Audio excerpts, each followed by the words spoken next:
Hello, everyone. My name is County Council Member and Vice Chair Deni Taveras. I represent District 2, and I wanted to have an opportunity to have a mental health series, given that not only we are in May during the Mental Health Awareness Month, but I think that now is a timely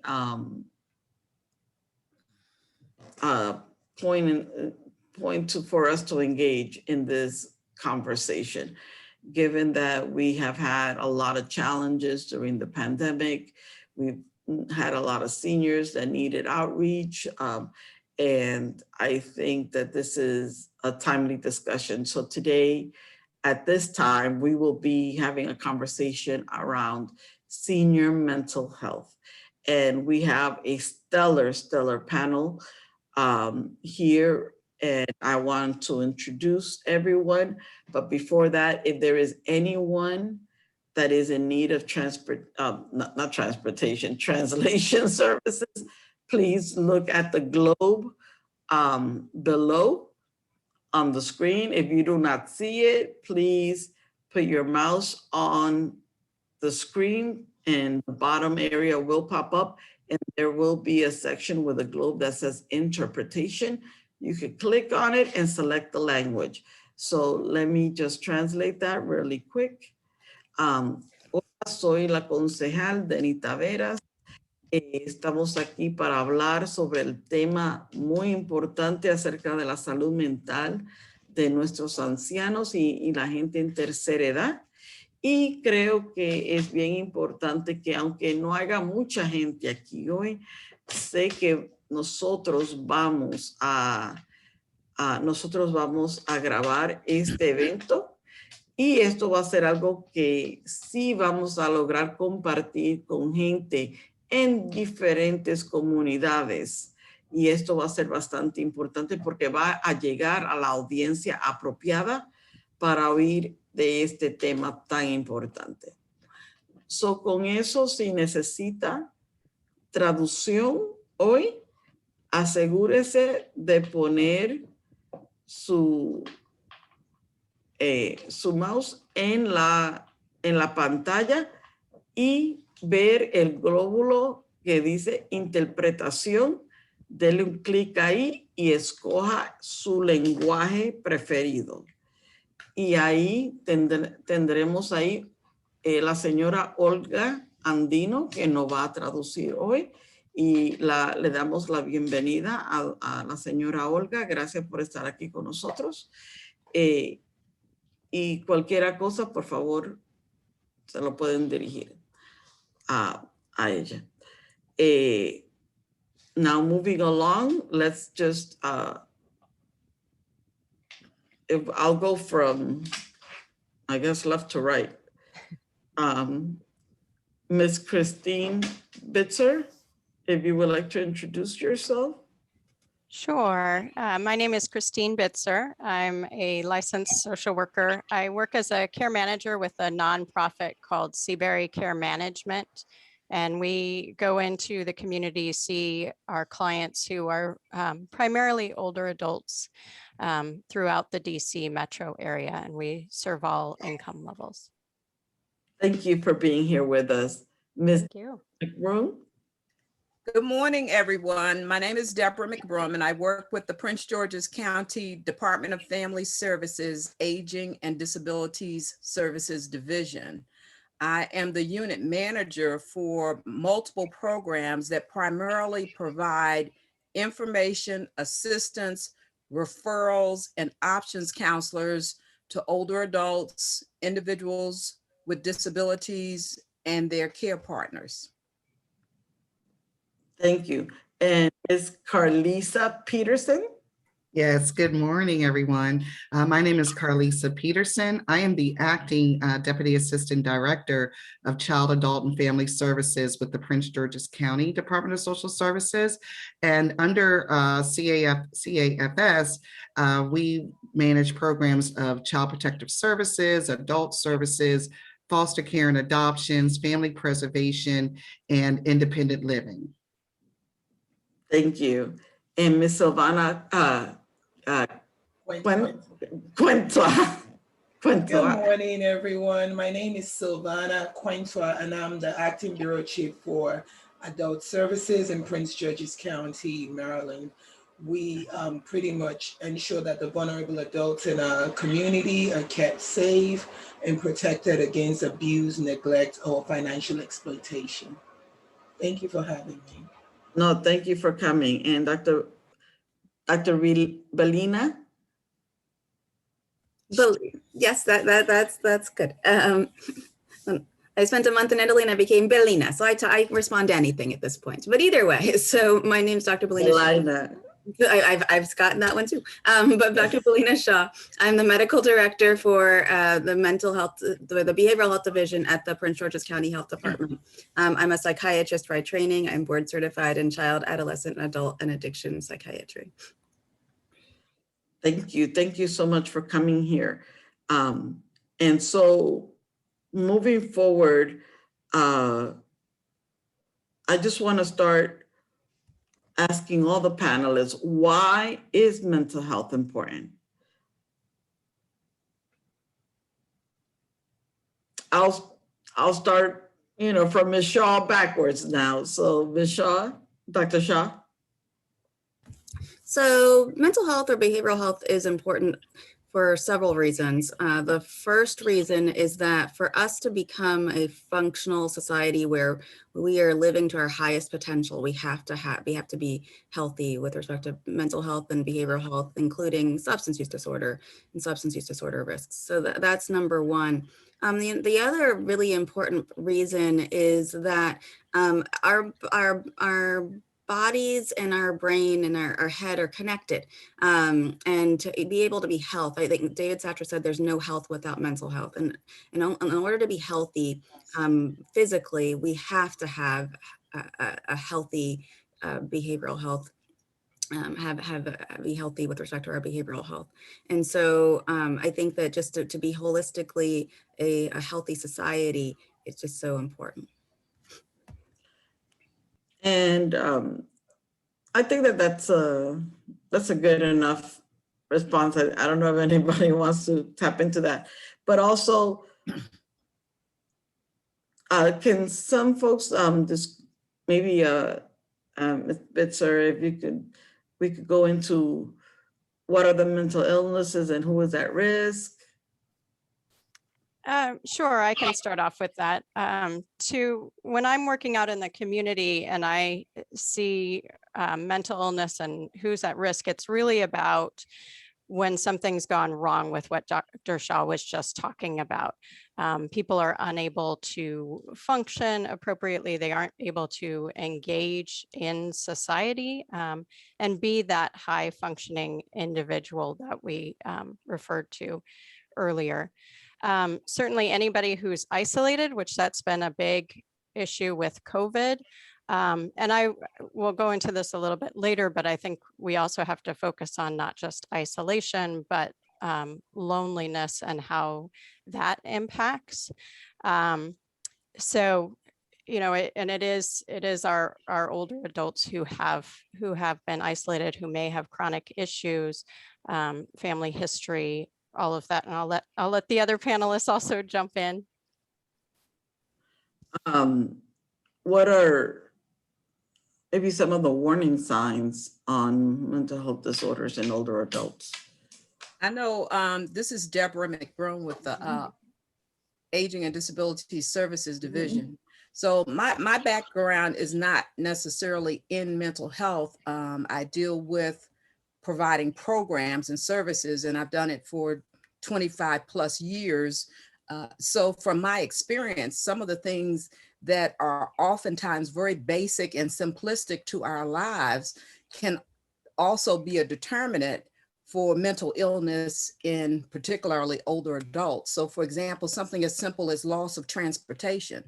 You might have been driving all your life and now all of a sudden due to an illness or whatever, you're not able to drive. That can trigger that isolation, or loss of your partner, someone that you've shared your life with for multiple years and now you find yourself living by yourself, or someone who was employed for 30, 40, 50 years and thrived in that environment. And now you're retired and you're having to try to reinvent yourself to a certain degree. Those are some of the determinants that I've seen that could lead to some isolation issues that could trigger some mental health episodes.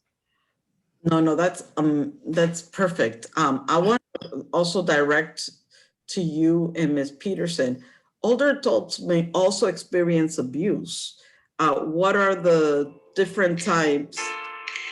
Sorry, what are the different types of abuse and how do we recognize those warning signs? So with our agency, as Silvana Quinta had stated, she actually is the program manager for our Adult Protective Services and Adult Services Division. So I will lead, and then if she wants to also add on with her information. So with our agency in Prince George's County, we service individuals that are 18 and over, vulnerable adults that are 18 and over. So I know this is specifically for the seniors, but I just wanted to give that caveat. So the different types of abuse that we see are physical abuse, sexual abuse, neglect by others, neglect by self, financial abuse has been a big one as of lately. And then there is emotional abuse, but we don't investigate those. But I just wanted to state that that is a factor, emotional abuse as well. And we do see that mostly, although we service individuals that are vulnerable adults 18 and over, the majority, I would say, of our clients, our customers whose cases we investigate are 50 and older. And I'll defer to you, Silvana, if you wanted to add. Please. And I'll highlight two cases that I'm aware of in this district that occurred within the last, I want to say within the last couple of months. Okay. Thank you. So to add to what Ms. Peterson had said, so for the most part, and I'll kind of piggyback off of what was said earlier about mental health, with our older population already just aging, for the most part, you experience a bunch of different losses, loss of mobility, emotional issues based on, whether or not they've lost family members or homes or, different things kind of contribute to, the physical part that they're also losing, which then also kind of puts them at risk. We're talking about maybe loss of their cognitive being as well. So it puts them at a vulnerable place where people are easily able to take advantage of them because they're not able to, advocate for themselves the way they used to. So we typically will see, physical abuse because now they're having to depend on somebody to meet their daily needs possibly. Then we're also experiencing fear as well because if I say something, there's no telling what this person is going to do to me, and or the person may have even already threatened them that if they say something, something could happen to them or to their loved ones. So this kind of puts the person in the older adult in a place of isolation. They are isolated from people who can actually help them. They're isolated from, people who can advocate for them until something actually happens and brings them to our attention. And so once we get those referrals in for physical abuse or sexual abuse or financial abuse, then we go in and conduct investigation. Thankfully, for the most part, before, financial abuse could go unnoticed, and the vulnerable adult loses all that they've accomplished all of their life at an age where they don't really have the physical fitness or cognition or ability to be able to go back and reacquire those wealth. So thankfully, with the new laws that have been put in place, banks have been very instrumental in reaching out to us when they suspect financial abuse of our vulnerable adults. So that has kind of helped a lot to mitigate some of those circumstances and be able to give vulnerable adults the opportunity to have finances to manage their life till the time they pass on. I'm not sure if you want me to keep going. One of the things too that I've come across is where you have the older adult that may be contacting our office because they need financial assistance to pay utilities or to pay bills. And then when you look at their income, you're wondering, why are they having these financial difficulties? Because their income may be somewhat moderate or higher. And when you start to talk with them, you find out that they're giving money to their children. And they know that may not necessarily be the right thing to do, but they feel that if they don't do it, then they can possibly risk losing that relationship. So they feel that they have to continue to do it so that that family member, that son, daughter, or whatever, can continue to be involved in their lives. And that's spot on, Deborah, that we see a lot of those cases. And those are harder to really give a true investigation because they are protecting their loved one, their grandchild.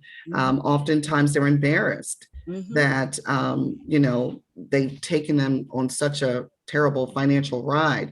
And as Silvana mentioned about the financial institutions and the laws requiring them to now be mandated reporters, we can kind of get ahead of it than waiting till, they've lost things and they're not, sure, where am I losing the money? The financial institutions now are required to report any suspicious activity or even behavior pre-COVID. I know we had a lot of financial institutions that would also be able to visually see a difference in their more frequent clients, their customers, being disheveled or all of a sudden being accompanied in the bank by a person, whereas though before they were in there independently. So these different things really help. The more we have mandated reporters, the better we can help salvage some of this financial loss. Can we dig a little deeper into, like, as I was mentioning, we had two different cases. One case where the abuse was coming apparently not even from a child, but from a spouse, right? And and it was a spouse in a wheelchair, I heard. And this individual basically picked up and moved and abandoned this woman in her 80s, overnight. And she only had a $700 check coming in monthly. He took all the money and basically disappeared with his daughter, who came from Pennsylvania. And we had to go through all these kinds of hoops to try to reestablish her in an apartment and find family that would be willing to pay the rent, in essence, so that she could live off the money that was coming in. I don't know who can live with $700 a month, but she was. And so that was one incident that I found truly shocking. Another one was this, and both of these happened during COVID, but one in particular, a woman who had been living in this house all her life. And apparently when, I guess she had contracted COVID or was overcoming COVID, the senior, she had somebody that came in to assist. And this person basically, if I'm understanding everything that occurred, basically stole her house from under her and then evicted her. And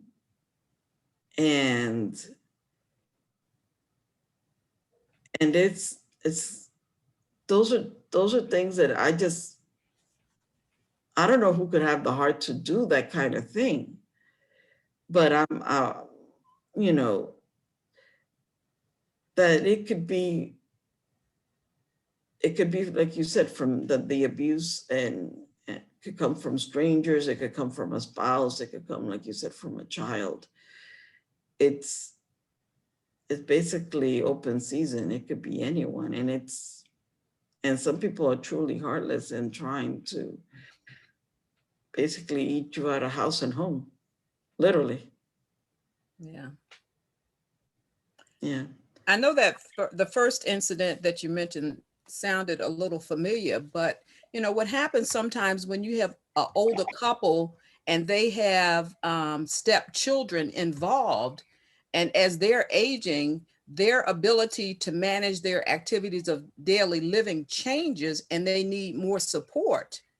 Sometimes you do have those adult children that step in and say, okay, you, the spouse, are not providing the level of care that I think my parent deserves. So I'm going to remove them from your household and I'm going to take over.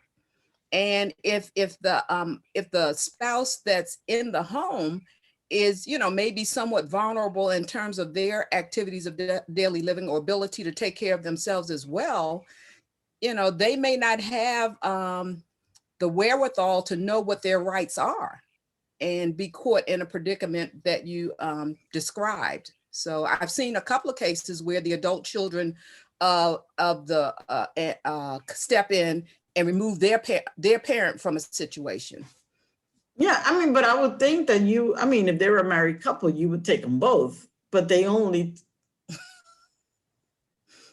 that's just the right thing to do, but. So you have to look at the dynamics of the relationship.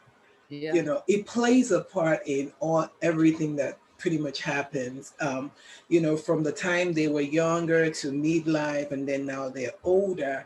And then there's also the compassion fatigue that also comes in. And we're talking about mental health. Little things, like the smallest thing, can trigger someone to do things that they normally may not necessarily have done.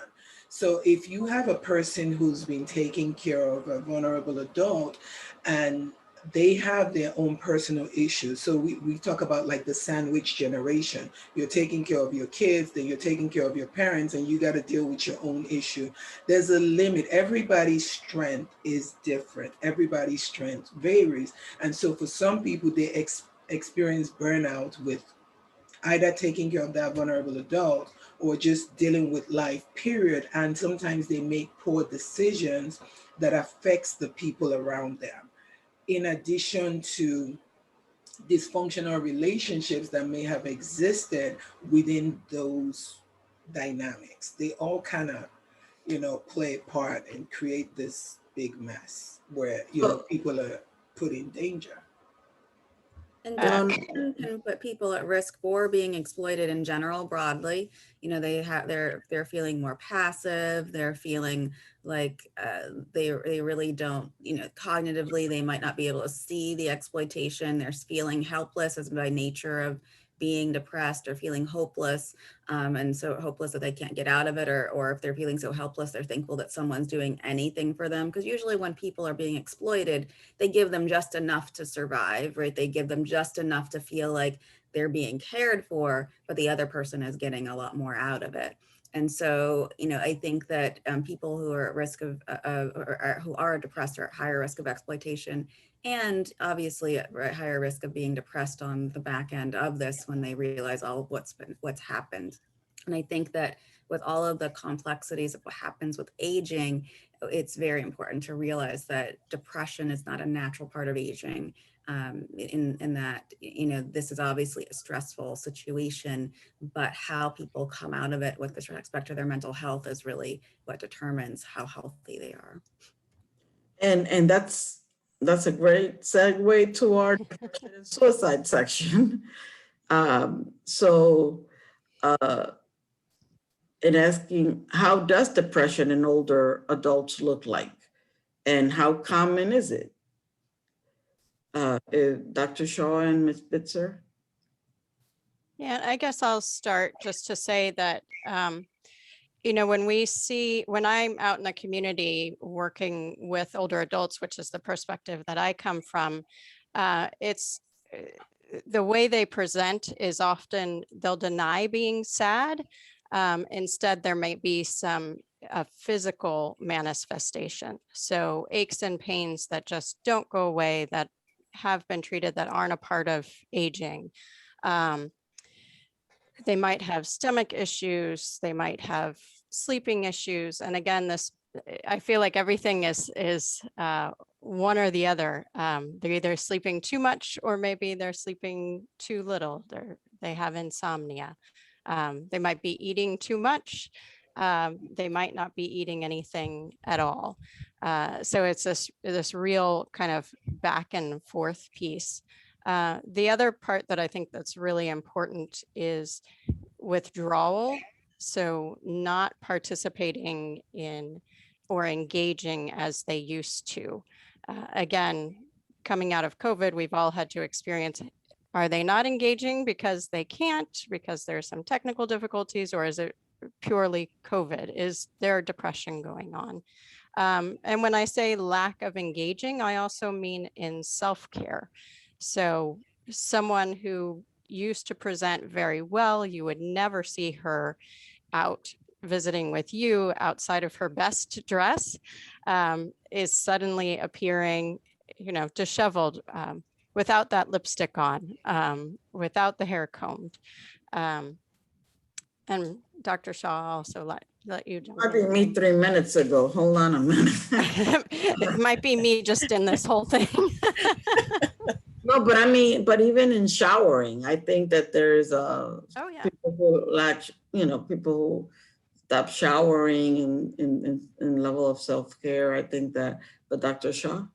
I think that's a really great list. I just to piggyback off of the prior conversation, I think, what we're talking about with showering or activities of daily living, with showering, preparing meals, etc. And there's a decline. What can be very complicated is that people who are depressed can also have had cognitive decline, as well as those who have dementia.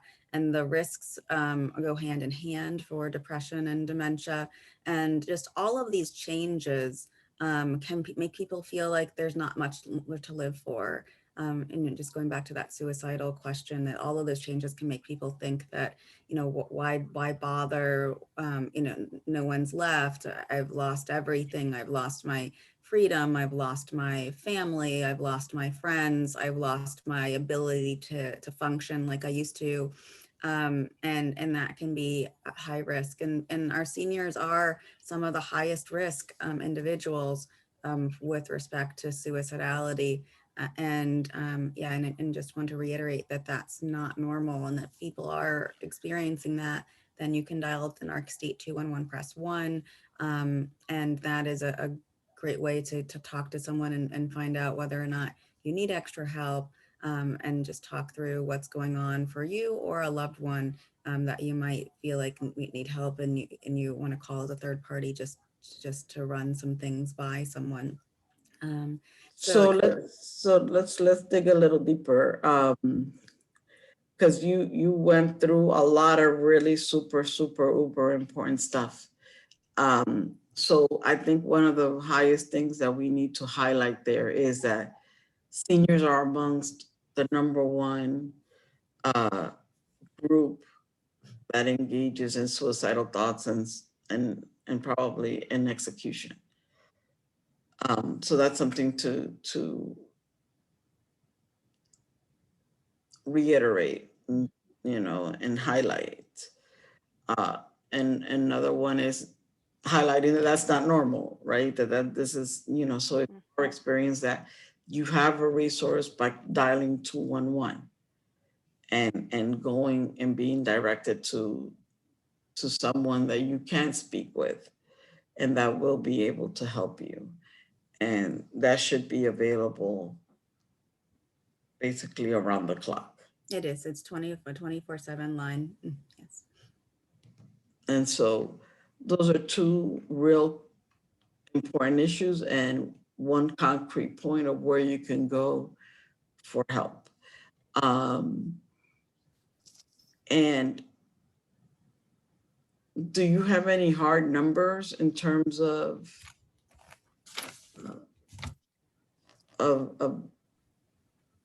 because I remember, I had remember seeing, and for full disclosure, on this particular issue. This is something, that I have studied and looked at for a little while, just because of my own family's history with depression and suicide.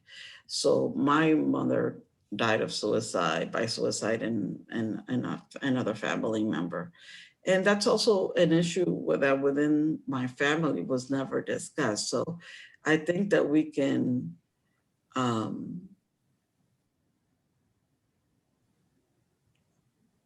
I think there's something to be said for the fact that a lot of these folks are also coming from a generation where these conversations are very stigmatized. And that's one of the, I'm glad you mentioned that, because that was one of the things I was thinking about from a family member or caregiver perspective. Sometimes when they see their parent not well groomed, not taking care of themselves, they may not understand that the person may be dealing with not being able to make decisions because of the depression that could lead to more severe mental health issues. And instead of trying to pull back the layers a little bit to find out what's really going on, they may then pull away because they're not able to reach the parent and see that the parent, when they're talking to the parent and telling them, Mom, you need to take a shower, Mom, you're not paying your bills, they may get angry and frustrated instead of reaching closer to try to find out what can we do to help. And to go back to the councilwoman's point as well about the stigma and just having these discussions. And first of all, I'm sorry for your loss, and thank you for sharing that.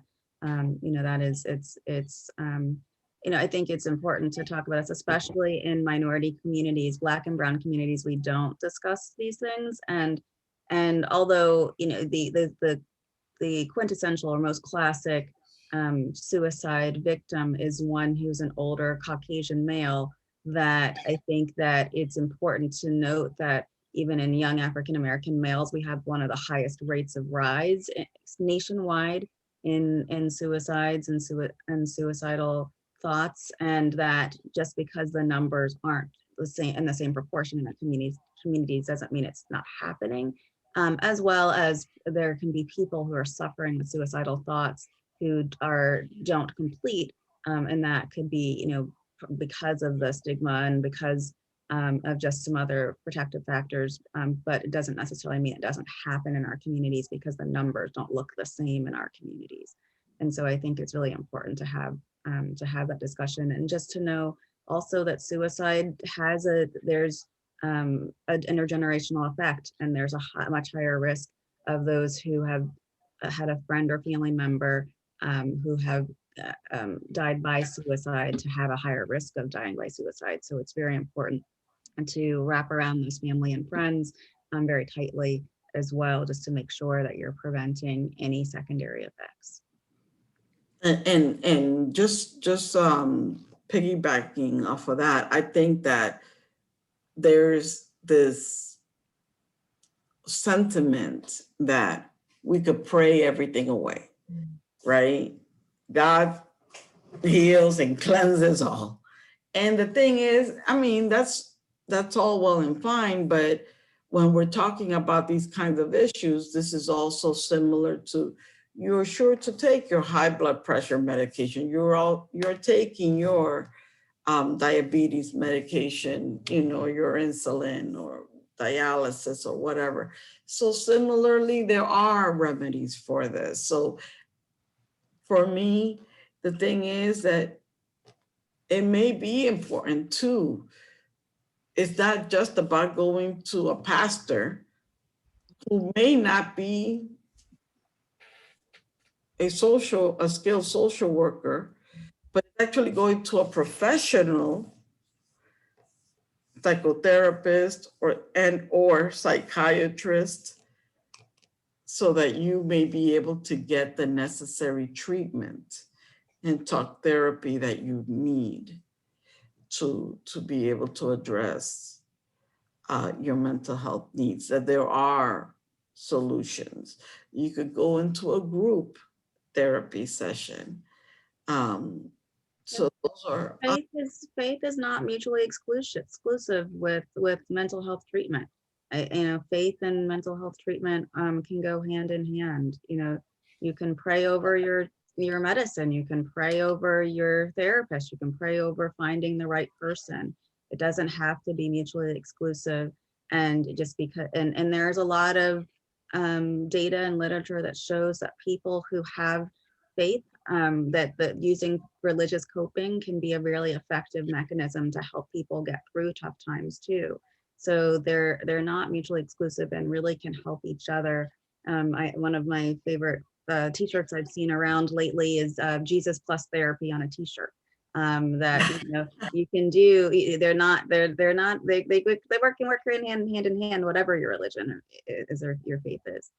So I think that, and a lot of pastors aren't equipped, and some reach out to us and know that they need to support people in a different way, and we get a lot of that is that they know they want help. Not all pastors are trained in pastoral counseling, but they have good hearts, and so I think the key piece is to reach out to the ones that, and reach out to somebody and reach out and talk things through. And if that's not effective, it's not a failure of that person or you, that getting your immediate supports and help is not working right away.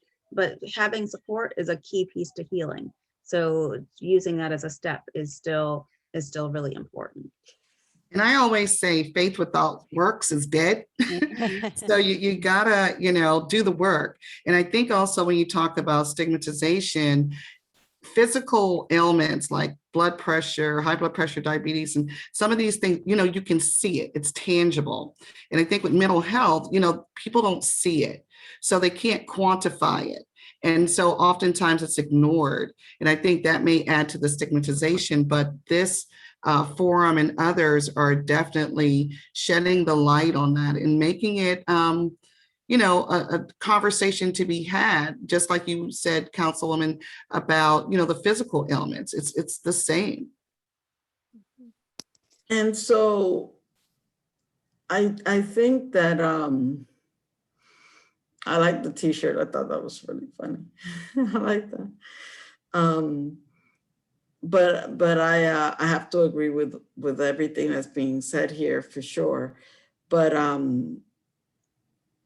what are the warning signs for suicide? And so if if you do see someone in that situation, and even before we get to that, before we get to the warning signs, we're also not just talking about depression, right? There may be incidents when we do have individuals that have more or are experiencing more rigorous mental health debilitations, paranoid schizophrenia, things that may also evolve later in life that were not necessarily apparent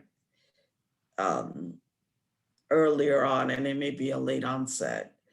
Do you want to speak to that and how problematic? Because I know I've had cases where I've dealt with constituent services where there was like a woman that she was paranoid that maintenance was breaking into her house and either leaving 8 pennies on the table or I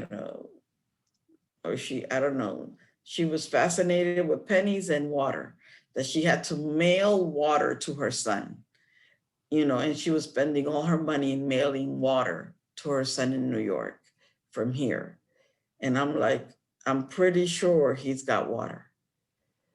But in general, depression is the most common. That's why we were talking a lot about that.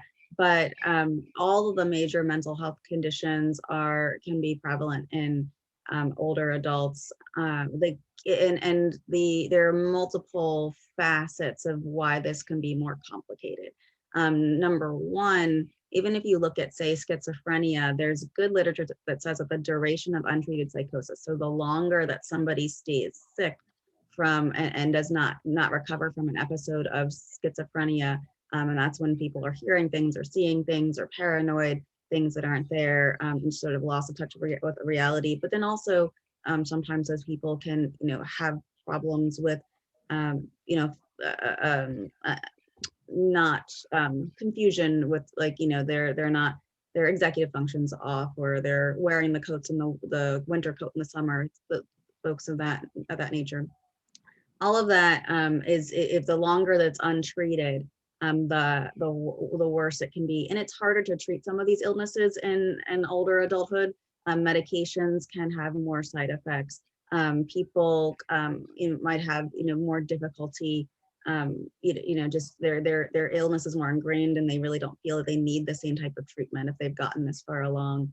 They could have had people that were caring for them, and they had a setup that they had this degree of supports, and then say something happens and that person that was caring for them, say a spouse or someone, does pass or goes into a facility, and then their natural support that kind of kept them secure in the community is gone. So there are multiple elements of that.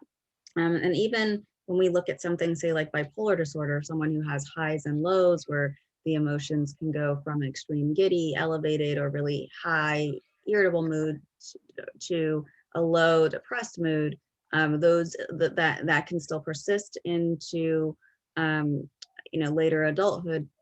And it won't get too scientific, but there's this concept called kindling, where basically it's kind of like a fire. Every episode that you have is kind of like a spark, and the more episodes you have over time in your brain, the spark ends up being able to sort of light a fire more quickly. It's the same concept somewhat with seizures for some people as well.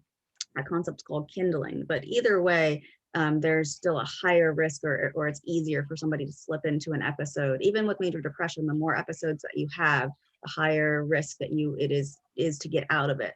So we're talking about more severe illness, sometimes more difficult to treat, and then also just that the especially if there are medication treatments, that the side effects can be a little bit more challenging. But all that said, it doesn't mean that you can't treat them. You just want to be a little bit more cautious, and then also for some individuals, identify what your goals are. If somebody has been paranoid for their whole life, they live happily in their spot, they maybe have delusions, but they really are not really a risk of harm to self or others. Sometimes delusions they're actually some of the hardest symptoms that we have to treat. But if they are content in their home, that we have to respect their recovery and what recovery is for them, and we have to honor that. And so it's a tricky balance. But if someone's obviously not safe, not able to take care of themselves, then we need to make sure that we're providing those supports. But all of those other illnesses are existing, true. No, and just to highlight another example that I've experienced in that, I've encountered cases where the person on initial contact sounded perfectly sane, like you couldn't tell, but as through several and involved interactions, you could definitely see that the person wasn't, for all intents, not wrapped up too tight. And, I don't know if that's a proper way of saying it, but that they weren't all together there. And the thing is that it became such an issue where the calls, let's say, to 911 became like 60, 70, or 100 calls to 911 from this one location, eventually led them not to respond and block the number. And that also, so there are extreme issues to this, as well as again, especially if they're living in, let's say, like a senior home or a home for active living, for seniors in active living. yeah, it's fine that the person may live under the conditions they choose to live in, because some of, let's say like the voices or the paranoia may bring comfort to the person if they've lived with this all their life. But if it starts to run outside in the community, let's say they're urinating in the common areas, et cetera, these are things that now there's a little bit of a,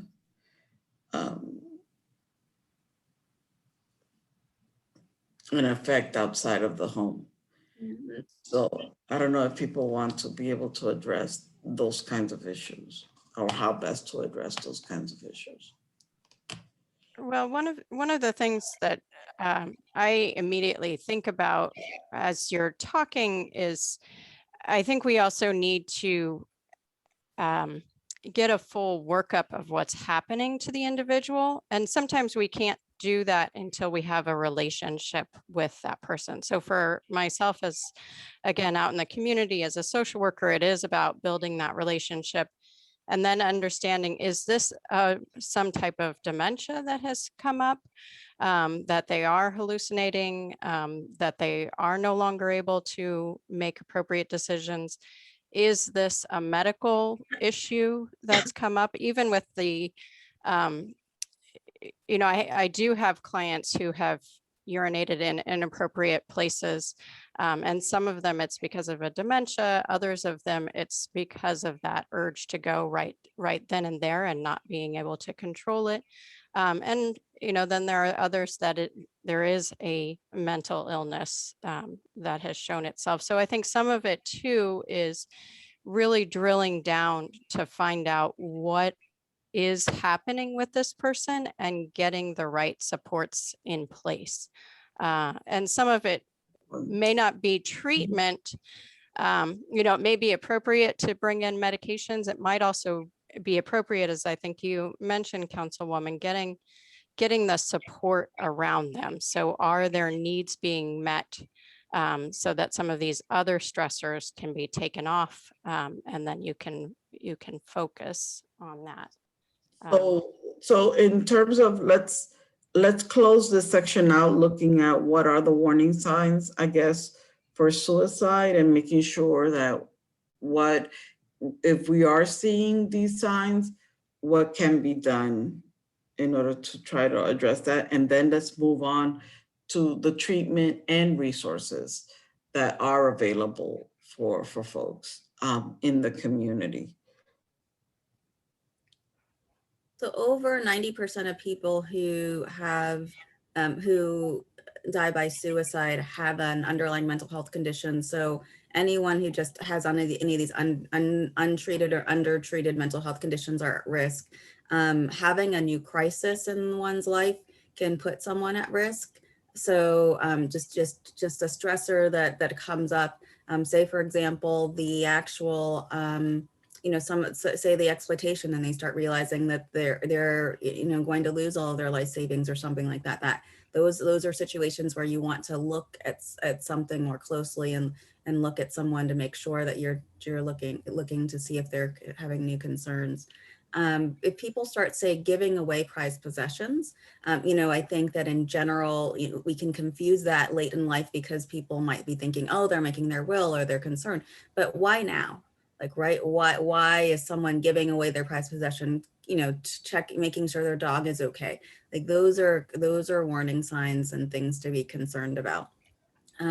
Especially with older adults, you want to be sure that firearms are if there's a need for a firearm in the home, first of all, and if there is a firearm in the home, is that firearm secure? And if someone's starting to ask for anything related to the firearm or their bullets or their, you see it moving around, like it's never present and it's out. Just things like that can be concerning. New or worsening substance use as well. A lot of people who die by suicide can die via or are often intoxicated at the time of their death. So I think we talk a lot about mental health conditions, but also the substance use disorder, whether or not that's alcohol or other drugs, can start to come into play, and people might start wanting to try to cope with those things. So, are they starting to become intoxicated, starting to become to use substances or misusing their medications? Older adults have medications that can be lethal, such as opioids. And there's a long list of growing literature now that's saying that some of these opioid deaths that we think might be unintentional might be actually, some of them are intentional deaths by suicide. And it's hard to look into the intent of the deceased. So there's probably many more that we don't know of. But are people, say, getting a little loopy on their medications, and you're starting to wonder, what's changing? So I think all of those are additional warning signs, in addition to this, what we were talking about as far as, more isolated, more separate from others, feeling more and more hopeless. And the feeling of hopelessness is a key piece, not being able to see the future, and oftentimes feeling trapped.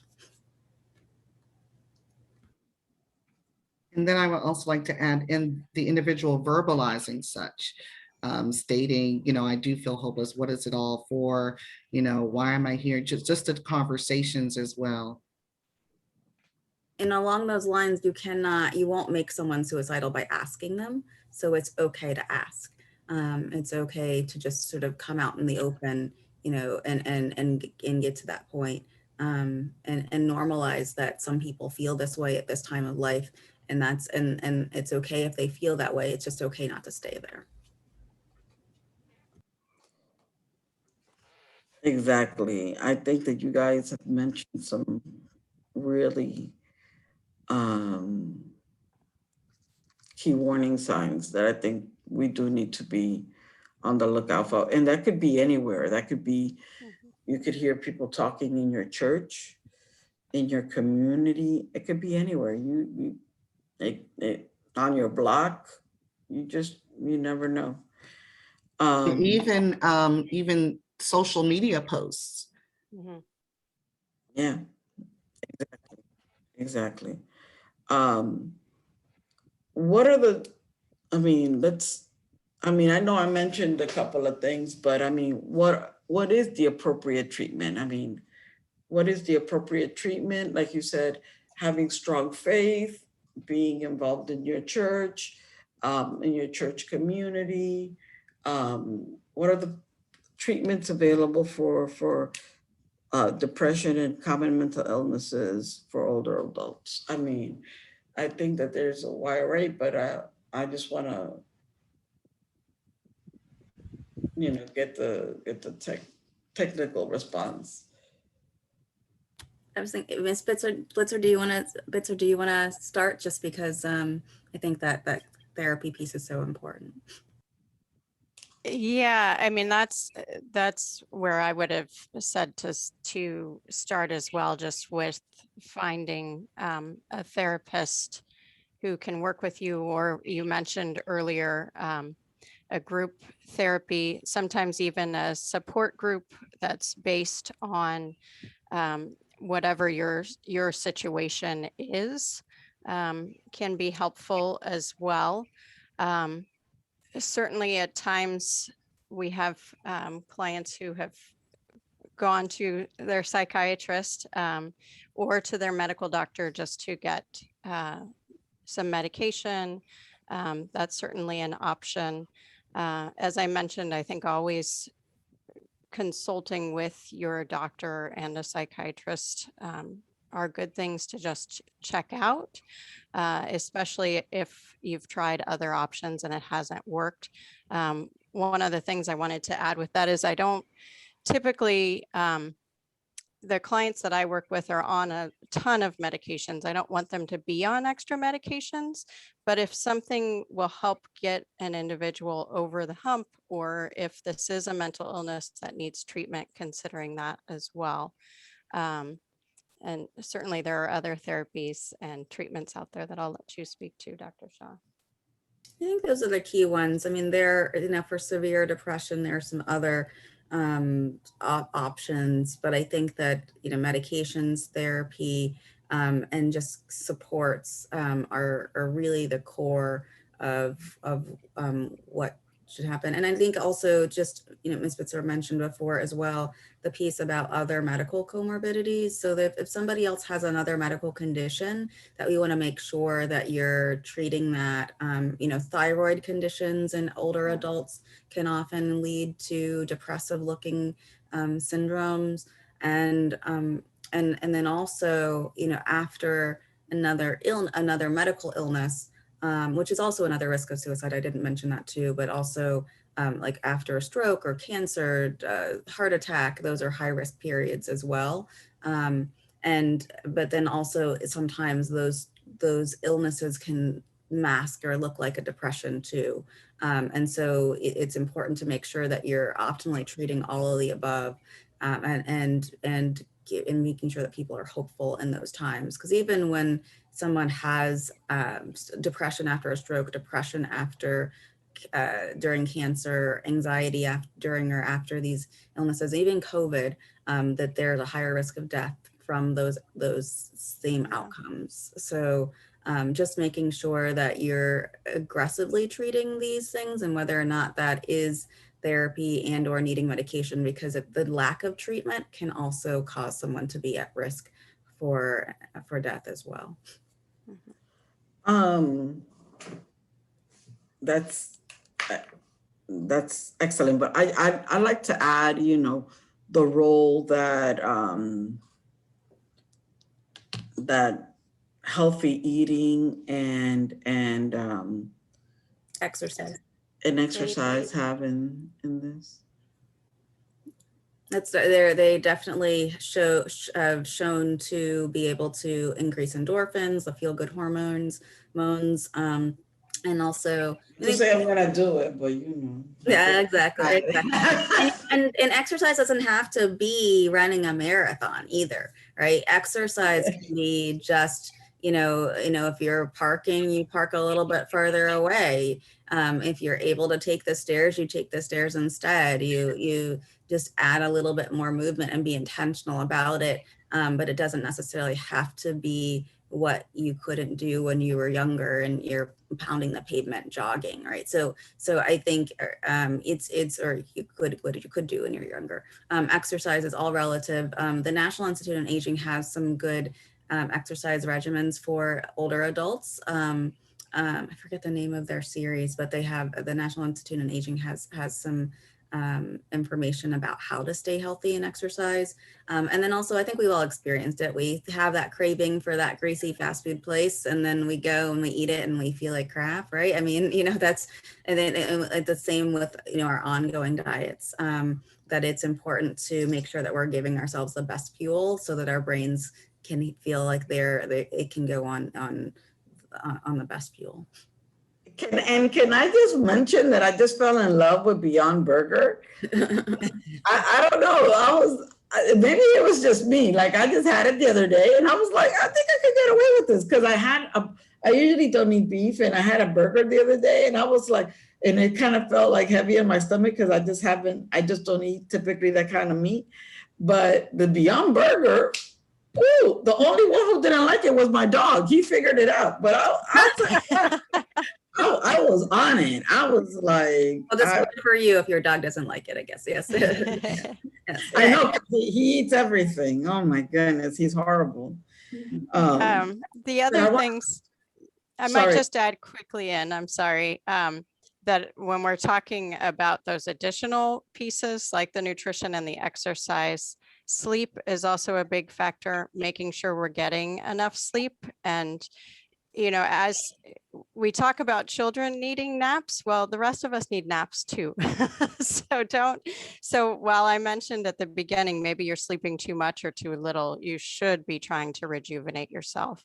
And we've all learned in the past few years, I think COVID might have forced some of us more into it, but the meditation piece and the yoga, just taking that time to be present, the gratitude, thinking, all of those practices. Zumba, you can get a little group on. Exactly. I would put that in the exercise with it, along with dance. Mhm. And let me tell you that it's really amazing.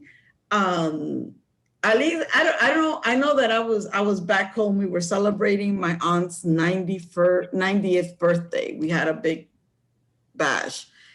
And some of these seniors outdanced me. I was like, I could do one or two, but there was like they were like nonstop. And if you go, I know I heard over here at Glen Echo, the swing dancing. Oh, yeah. I mean, they outdance you in a minute. Some of these seniors dance circles around you. Like, and I know, at the what is it, the gold, red and gold ball? That's, I mean, they throw down. I'm scared of them. So, yeah, no. So for sure. So looking forward, where can we look to touch base on the resources that are available for seniors who are being abused, and as well as resources that remedy the issues of isolation? So if there is a suspicion of abuse, neglect, or self-neglect, we do encourage you to call our screening and intake line at 301-909-2450. Okay, 909. I'm sorry. Yes, 301-909-2450. And that is also our screening and intake for CPS, for Child Protective Services as well. And what will happen is you don't need to know the whole story or, dig up evidence yourself. We do need to know the demographics, like who is the person, their location, the address is critical. If you have a phone number, that is also crucial because we have to be able to locate the individual to conduct the investigation. So even if you suspect, please call. And it may be screened out or it may be screened in, depending if it meets the state guidelines for the investigation. But we do encourage you to call, and then we will figure it out.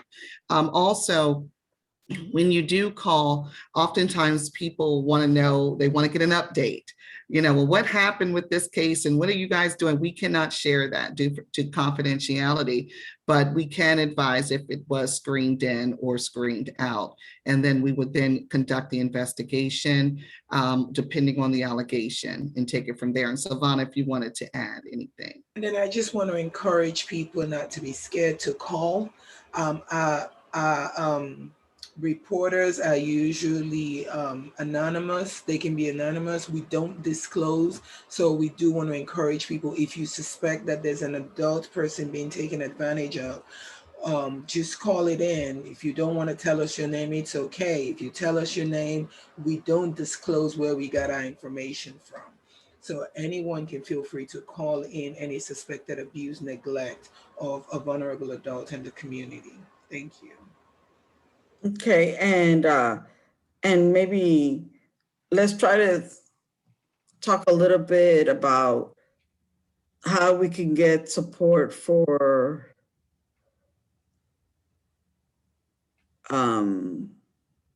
self-care and the mental health piece, in terms of well, first let's recognize that there's mental health parity, meaning that there was a law passed that said that you can use a therapist as long as you need to address your needs, your mental health needs. Before, that used to be very limited. And so that's no longer the case. So we're asking, like, where can people go for that, for self-care, mental health care, in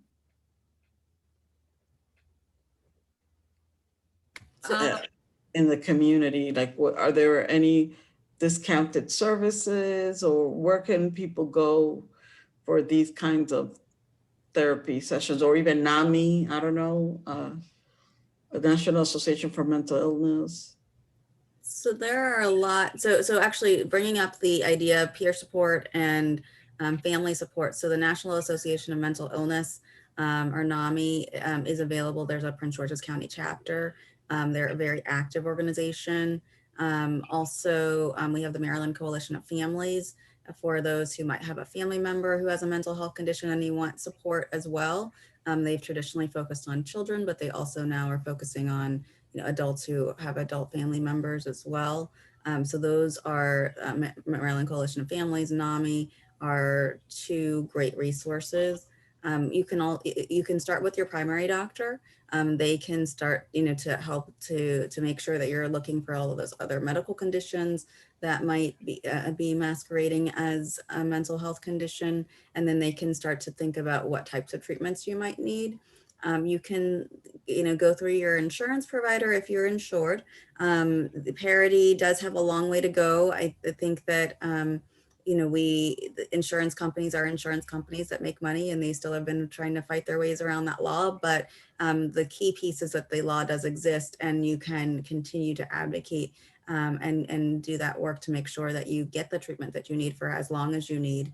Our federally qualified health centers are the beauty of the federally qualified health centers are that they provide not only medical care but also mental health care as well. And so and they provide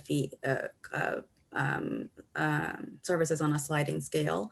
And I know that the council has been very active in supporting the federally qualified health centers, and the money that's going to them is not limited only to medical or physical services. So I think those are some other resources, and you can always call 211 press 1 if you need urgent help or care in our state. And on that, on the note for the federal qualified health center, I'm proud to say, I'll get to it a little early. I'll get to it a little early, but we fully funded it, and I negotiated the budget this year, and I included making sure that we fully funded federally qualified health centers. So I'm very, very proud. Well, not just me, but I'll say we, the council. But I'm very happy, and we'll announce all of that good stuff on the 27th. But and we have, like, I guess in the last 2 minutes. As community members, how do we support each other and ensure that we destigmatize mental illness? So I guess talking about the community, and then we'll turn it over for the last 10 minutes of questions, or at least. Well, I just wanted to say, as it relates to programs and services, I think we did a good job of covering those extreme cases where you're dealing with mental illness. But for those older adults that may be dealing with isolation, with the Aging and Disability Services Division, there may be some resources that can help them with getting back out in the community. And right now, some of these activities may be virtual. So we have our congregate meal program where older adults 60 and over can go to a nutrition site and engage in activities with other people, as well as enjoy a meal. We have support groups, not just in our office, but various community-based support groups. Hospitals may have support groups for various illnesses. We also have a health promotion program where we have individuals participate in a training class that talks about reducing the risk of getting diseases like high blood pressure, diabetes, high cholesterol. And also Park and Planning has a lot of activities for older adults. So, it's kind of funny to me. Sometimes we get calls from adult children and they'll say, mom sits in the house all day and I need you all to get her involved in some activities. And the first thing I say is that what you want, or is that what your mom wants? And sometimes it's just a matter of having a conversation with the parent and just kind of seeing where they are, but definitely letting the adult children know that, if that's how they've been most of their lives, where they have been more of a loner type than a social person, it may not be a whole lot that adult child can do about that. But yeah, we do it. And I would encourage people to call our office, the Aging and Disability Services. We're at 301-265-8255. 8450.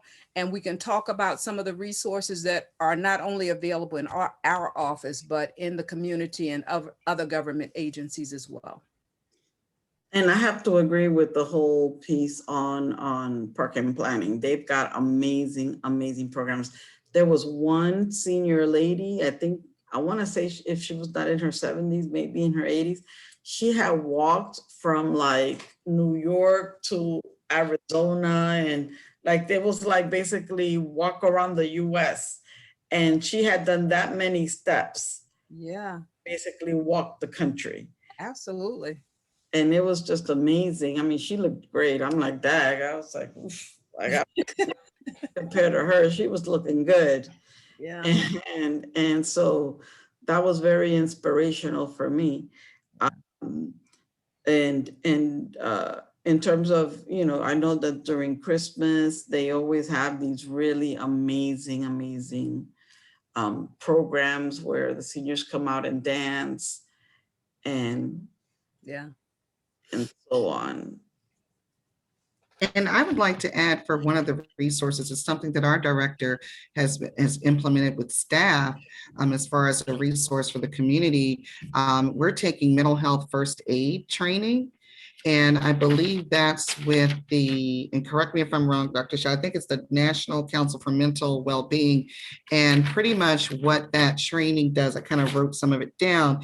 It teaches you how to identify, understand, and respond to the signs of mental illnesses and substance disorders. And it gives you skills to reach out and provide initial help and support to someone who may be developing a mental health or substance abuse crisis. And it's just the training is great. You can go on that website, you can be a trainer, you can learn how to be a trainer, or you could attend a training. And it gives you everyday practical modeling conversations, like role playing scenarios. And it's just conversation. And like Dr. Shaw stated, talking about, and I know we've talked about suicide, but this is also about mental health, but just talking about suicide is not going to provoke someone to commit suicide, right? So this training gives you strategies and talking to your loved ones, your family members, church members, and it's very practical. And I found the training to be very helpful. And we are, as an agency, all are participating in that training. And actually, if you dial 211 and press 1, Community Crisis Services Incorporated is rolling out several trainings right now too, and through the month of June, through the end of June. So you can also call them and ask for that training. Not for forever. I mean, they actually offer the training, but just in this next couple of months, we're funding some trainings through them as well. So that's another resource. We're actually working on training the whole Prince George's Police Department in that training too. That's a really important piece. And I have to say thank you for that, because we definitely need that all around. And I'll just, for our plug, Community Crisis Services is an organization within within my district. Addressing the question that we've only received one major question from Ms. Ava Richardson, and it's a little bit counter to our conversation here today, in the sense of, I mean, I think we all believe in the power of prayer, but I do believe that I think we all here also believe that mental health issues are real and need to be properly treated. And so Ms. Richardson says, I believe in the power of prayer, and I don't believe after you have prayed to Almighty God that he would direct you to a therapist for he is the therapist of therapists and the creator of mankind. Who would know better how to help us than the supreme being that created us? My prayer that Almighty God help stressed out human beings to get well without medication, which in my opinion leads humans into deeper and more serious mental illness. So that person believes that medication puts people into deeper and more serious mental illness. Can we look to see how we can address some, or at least clarify some of the concerns. Prayer is prayer is very important. Actually, I read somewhere, or maybe I heard someone say, I'm just saying, I'm stealing it, is that if you are able to worry, that you can become a very strong prayer warrior. That, prayer is a way to channel concerns, worries, negative thoughts into positive, more hopeful, optimistic thoughts, and to channel hope. So prayer is extremely important. And sometimes prayer does lead us to new and different activities, or new and different ways to think about things that we're doing, or think about conditions that we're in. And sometimes, prayer can lead us to, meet that right person that could help us, or prayer could even help to give us the best decisions about what our treatment or our future should look like. But I think that we are human beings that were designed to be socially connected.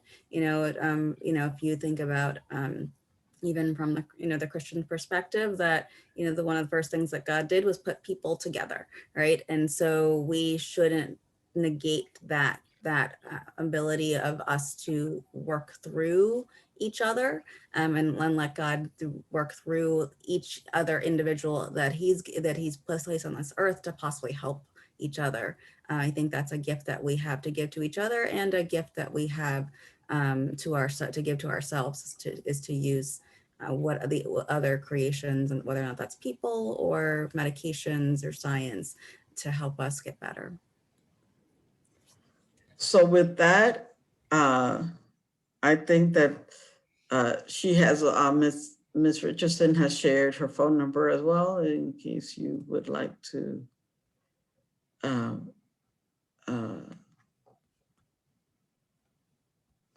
take it away and give her a call. But with that, I will